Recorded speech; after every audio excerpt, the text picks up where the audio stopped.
A very good morning to all my dear students. Welcome back to science class, and let's go ahead into our lesson. Let's learn a new topic today, that is atomic mass, children. So in our previous video we learned about Dalton's atomic theory, and in that theory he clearly explained and gave a lot of emphasis on the atomic mass of an atom as well as its chemical combination. So he has given you a nice explanation about the law of conservation of mass, also the law of constant proportions or definite proportions. Also he has mentioned a very important thing, that is about atomic mass. He has explained it so well that the other scientists started to find out the atomic masses of various atoms. So how you can understand that, finding out the atomic mass, how difficult a task is, right? Because finding out a mass of something which we can't even see, it is such a minute particle, nothing but the basic particle, the indivisible particle, so that we cannot even see. So how are the scientists thought to calculate the atomic masses of various atoms? So here you have to understand, first of all, children, what do you mean by measurement? A measurement is nothing but comparison of an unknown quantity with a known fixed or standard unit, isn't it? What is measurement? It's comparison of an unknown physical quantity with a known quantity, or nothing but a known fixed value or unit. That is nothing but measurement, right? So if I ask you to find out the length of this pen, how would you do it? You will compare it with a standard unit, like you can take it as a centimeter or meter or whatever, and then you will compare how many times actually, how many centimeters it is. You will compare it with a known fixed value, right? So that is nothing but called as a unit. So scientists had to decide what should be the unit to find out the mass of such a minute thing, nothing but an atom. So what they did was, they completely depended on the chemical combinations of various atoms. So they have to choose an indirect method in order to measure the atomic mass. So here is an example how to take that reference atom, how to take that reference unit. In order to get the standard unit, they have to take something as a reference atom. So through that they can assess, or estimate the atomic mass of other atoms. So in order to decide this, they have to go in an indirect manner. Let's see an example of carbon monoxide here, children. Carbon monoxide, it was experimentally proved that 3 grams of carbon combines with 4 grams of oxygen to form carbon, one molecule of carbon, to form, 7 grams of carbon monoxide. So how is it happening? 3 grams of carbon is combining with 4 grams of oxygen.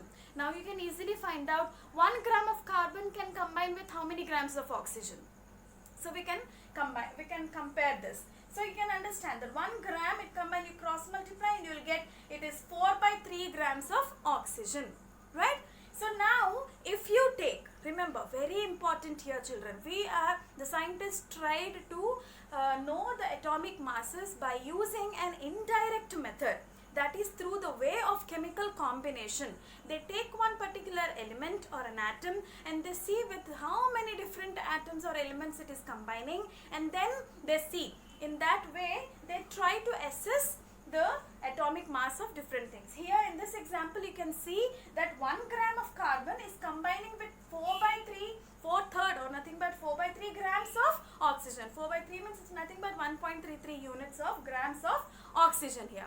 So you can understand that if you take carbon as the reference unit, if you take carbon as the reference atom, then if I say 1 gram of carbon is equal to 4 by 3 grams of oxygen. Now nothing but 4 by 3 units of oxygen. So when you take this carbon as the reference atom, then you get the indirect assessment of the oxygen, atomic mass of oxygen, which is 1.33 units.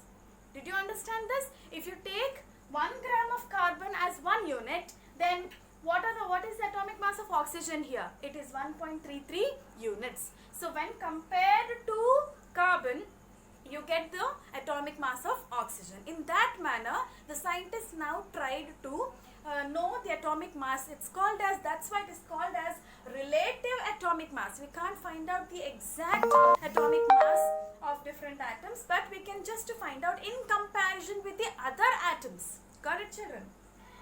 So in that way, they started now. Now it is 1.33. It is not a whole number. We got decimals over here. So it is again bit inconvenient in order to calculate atomic masses and molecular masses of different compounds and elements.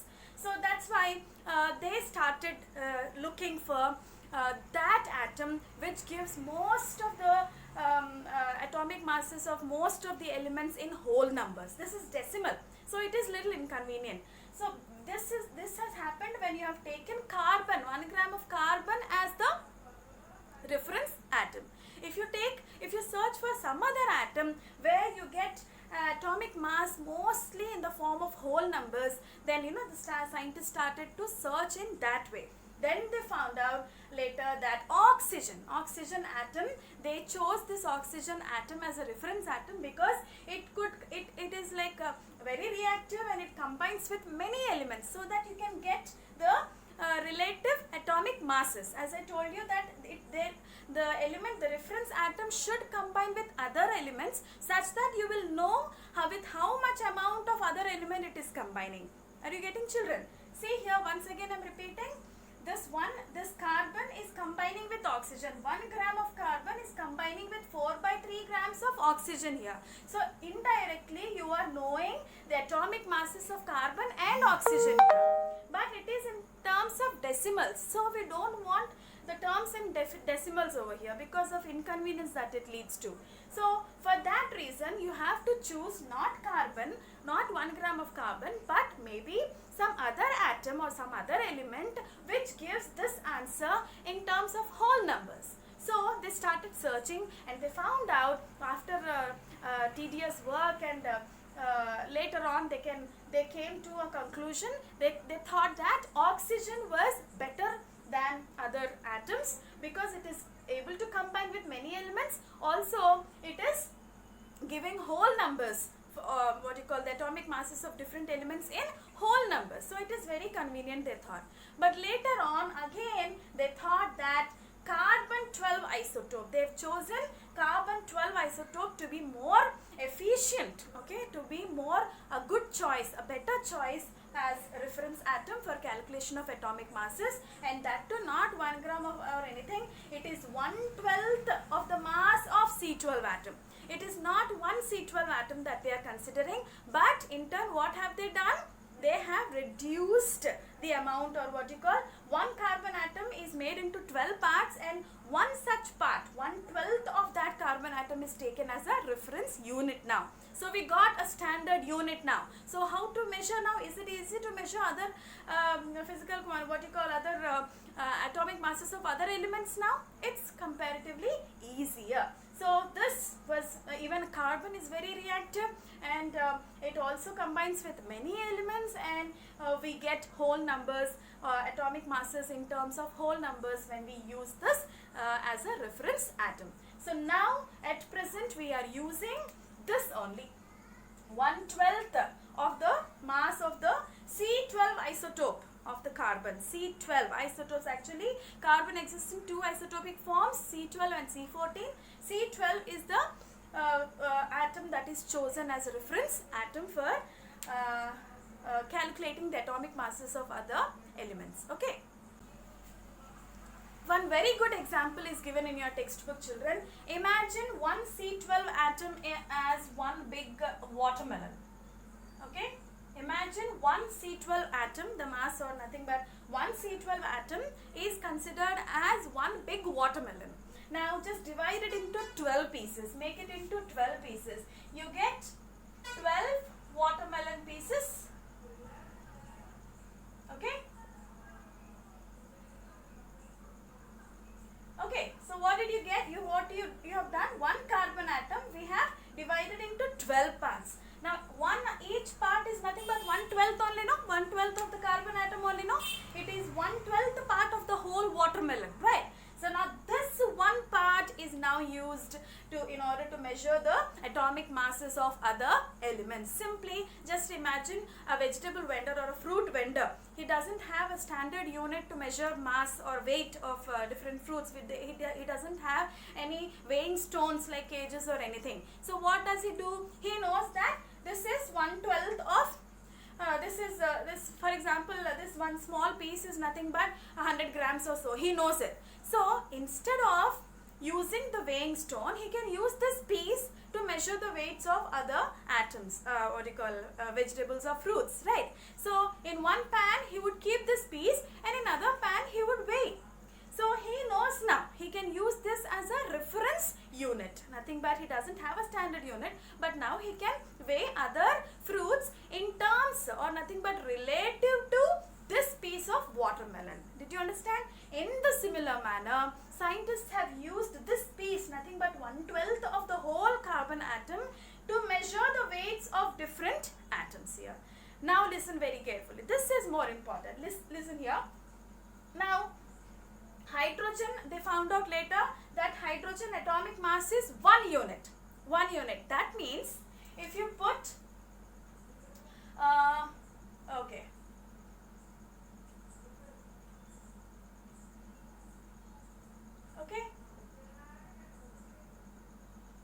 Okay, if you put in one pan, if you put this watermelon piece, what is this watermelon piece? It is 1/12 of carbon atom. We have this only as standard unit, nothing else, as this is the reference unit. Now we have one piece here. So hydrogen,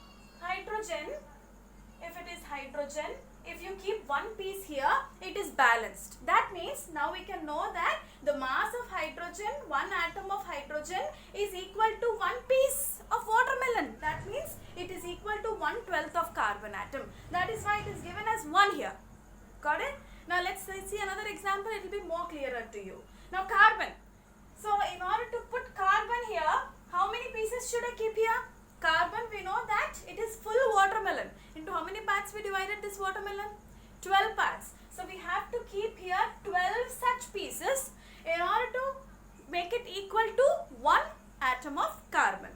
So 12 pieces make 1 full watermelon, nothing but carbon. Got it? So what should be, how many pieces are we keeping over here? We are keeping 12 pieces here. That's why the weight or nothing but atomic mass is 12 here. Got it? Now, if I keep nitrogen here, how many pieces of watermelon? Nothing but 1/12 piece of carbons I should keep here. So when we keep 14 pieces of this small 1/12 of carbon atom, nothing but 1/12 piece of watermelon we saw, no? That how many pieces I should keep? I should keep 14 pieces in order to make it equal to 1 atom of nitrogen. So when 14 pieces are kept here, it was equal to 1 atom of nitrogen. So what is the atomic mass of nitrogen here? 14. Did you understand now? So in that manner, if I keep 16 here, it was equal to oxygen. See, 23 sodium, 24 magnesium. Now you can see all these are whole numbers. So then these are nothing but in comparison to the 1/12 of the carbon atom. So that is nothing but called as atomic mass, children. What is atomic mass now? It is the mass equal to 1/12 of the carbon atom taken as a reference atom. Okay. So that is about the atomic mass, children. One atomic mass is the unit of mass which is exactly equal to the 1/12 of the one carbon atom. What is the carbon atom here? C12 isotope carbon atom. It is the mass equal to 1/12 of the mass of the C12 isotope of carbon. That is one atomic mass unit. Initially it used to be AMU, atomic mass unit, but recently it is called just as unified mass or nothing but simply U, children. Okay, so that's why I put you over here. And one more important thing that you have to notice here is it is just atomic mass. That means it is the mass of one atom. It's not element, it's the mass of one atom. See, if you see hydrogen element formula is H2. So that means two such hydrogen atoms are present in that element. So its atomic, so its molecular mass, element, nothing but mass of the element becomes 2 because it has got 2 atoms of hydrogen. So that's where we have to learn the concept of molecular mass. So molecular mass is nothing but sum of the atomic masses of all the elements that are present in a molecule. A molecule can be an element or a compound as well. So if you see an example of H2O, water. So how many atoms of hydrogen are there? First you need to write down. So you have to write down like this.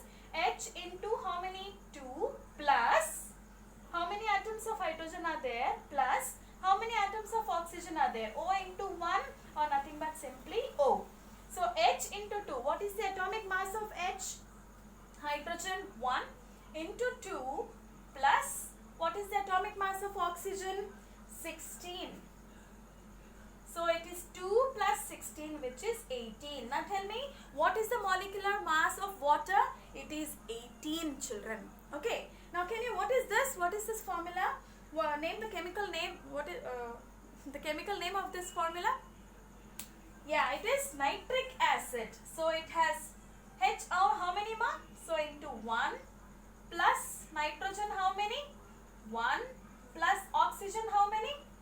Oxygen into 3 because 3 atoms of oxygen are present in nitric acid. You have to know the formulae of all these chemical compounds so that you can easily calculate the molecular mass. Now see, H into 1. So 1 into 1, that is 1 plus N into 1. Nothing is there means it is equal to 1. N into 1, that is N is how much here? 14. 14 plus O into 3. Oxygen is 16. 16 into 3, how much, children? It is 48. So how much will be the total molecular mass here? 8, 12, 13 and 4, 5. How much ma? 63. Right? Got it, children? So it is 18U and it is 63U.